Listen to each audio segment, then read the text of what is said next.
The wreckage of a pile-up in Florida that claimed the lives of 10 people.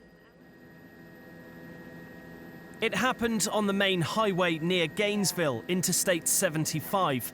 Smoke from a nearby marsh fire had combined with thick fog to create lethal driving conditions.